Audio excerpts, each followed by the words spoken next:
With Sentry absolutely dominating the PvP space in Marvel Future Fight and proving that the first native Tier 3, Tier 4 was no slouch, I thought it would be interesting, and it was voted on by the patrons, to take a look at the rest of the native Tier 3s and speculate, as we often like to do on this channel, as to which one of them could be the biggest powerhouse turned Tier 4. Because, you know, any of these characters could get a Tier 4 next. We obviously know from the yearly pattern that they're targeting native Tier 2s. I mean, we just had two more added with Quicksilver and Scarlet Witch. And certainly some of them who are not native Tier 3 could end up making a huge splash if they get Tier 4 because they're fan favorites or because they just have a long history of being really strong in the game, like Doctor Doom, perhaps Apocalypse even, maybe to a lesser extent someone like Molecule Man if he gets a rework sort of like Gladiator did. But the native Tier 3s have that extra bump, right? They have that extra bit of juice, that extra gear that the native Tier 2s don't quite have. And clearly, right, clearly they did a good job with Sentry. Are they going to do a good job with all of the rest of them? Not necessarily. I mean, to be honest, they had to rework Gore and Kang when they came out because they weren't good enough. But that being said, I wanted to take a look at the 5 remaining native Tier 3s from Mephisto to Black Swan with Gore, Kang, and Null in the middle. And I first want to start off with Null because he is the most obvious choice for 2 reasons. One, he was featured on that voting poll, which we now see was sort of just rigged in advance. I believe Sentry was first and Null was third, beaten only by War Machine, if you, again, believe the results of the poll. So I think there is a very high chance. I think there's like an 80, maybe 90% chance that Null gets a Tier 4 this year. And that's really exciting for multiple reasons. Obviously, I love Null. I think the symbiotes are a really cool sort of subgenre of characters. And I think Null represents probably the best or the second best shot at getting a very strong hybrid character or a two-way character. And that basically comes down to the fact that they gave him a ton of PvP and PvE abilities on his passives. So he actually was the original Immortal character, right? He was the Immortan Joe of Marvel Future Fight because he got that guard break immunity, HP cannot go below 1 effect before Wolverine, before Hela, right? He was the OG.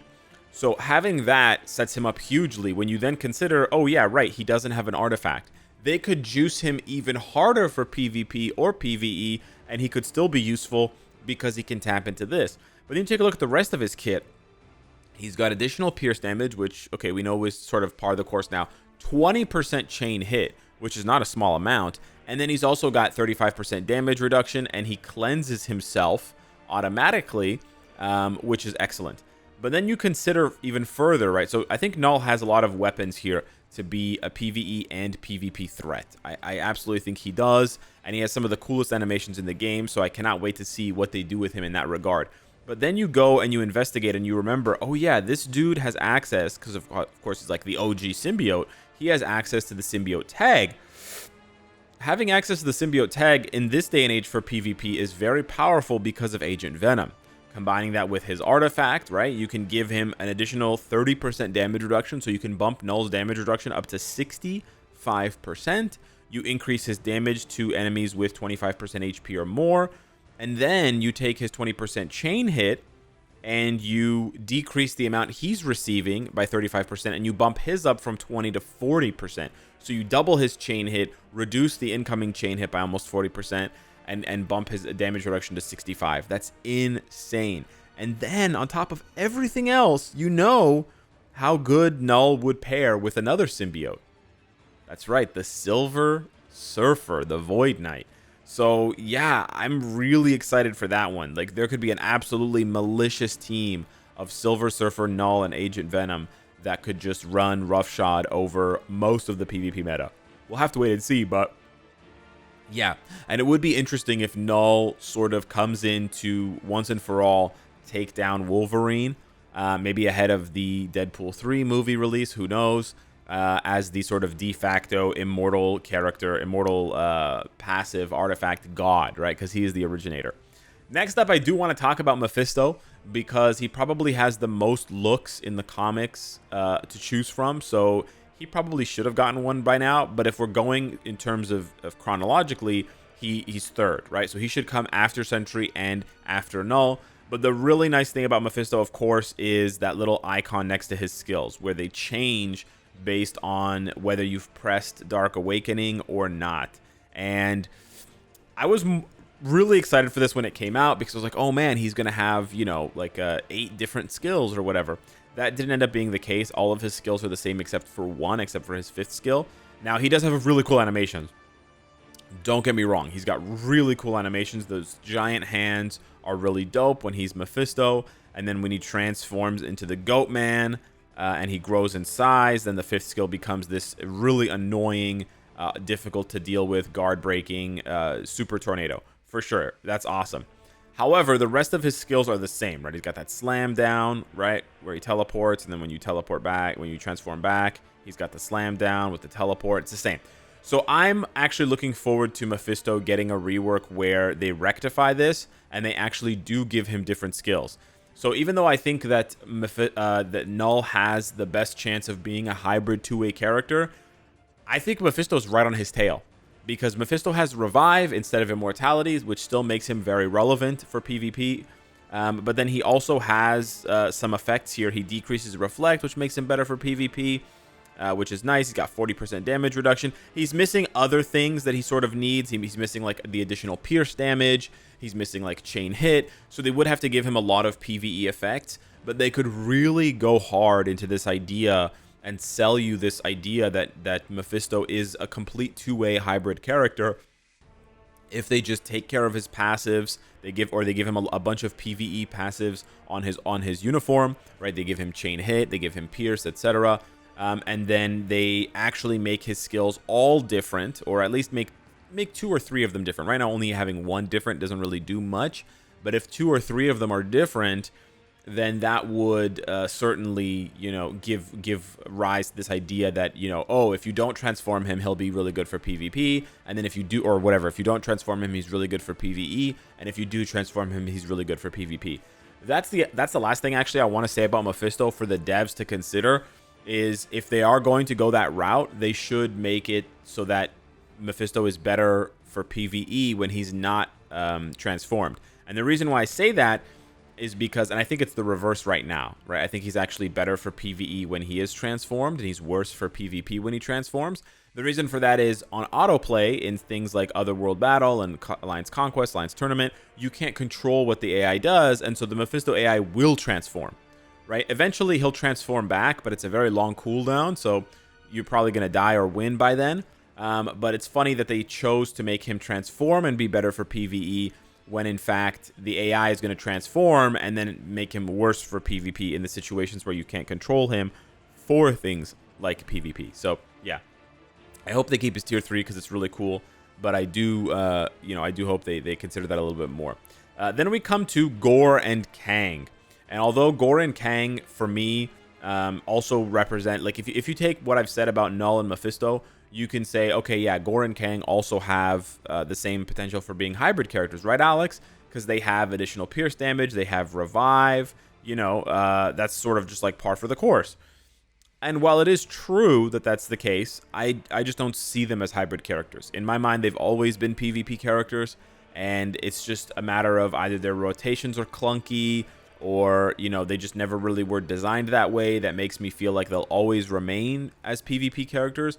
Again, I think it'd be cool if all of the native tier 3s had hybrid potential. I think that's worth the cost for sure. I think that justifies the cost. But then again, you know, they already have their artifacts. So unlike Mephisto and Null, they don't have that additional piece of potential that could really push them in one crazy direction or another. And they did go pretty tame with both Gorr and Kang on their artifacts, like Jean, like others. So I think that sort of shoehorns them a little bit more into PvP than PvE. That being said, as far as uniforms go, I think Kang and Gorr also have a lot of really great options. So they could, you know, but they could experience total redesigns that redefine their playstyle, etc. Gorr especially can really transform if they go for his comics look. I think it's awesome. They could pick one of the million Kang variants that appeared in the movie or not. I don't know if they want to do that, obviously, these days, considering what happened to Jonathan Majors, but you know, it doesn't matter. They obviously all those looks come from the comics anyways, so it's still nice. But yeah, I don't know. For some reason, and maybe correct me if I'm wrong here, if you feel differently, I feel like these two characters are just going to always be PvP. Whereas I feel like Null and Mephisto have a chance of being a little bit more.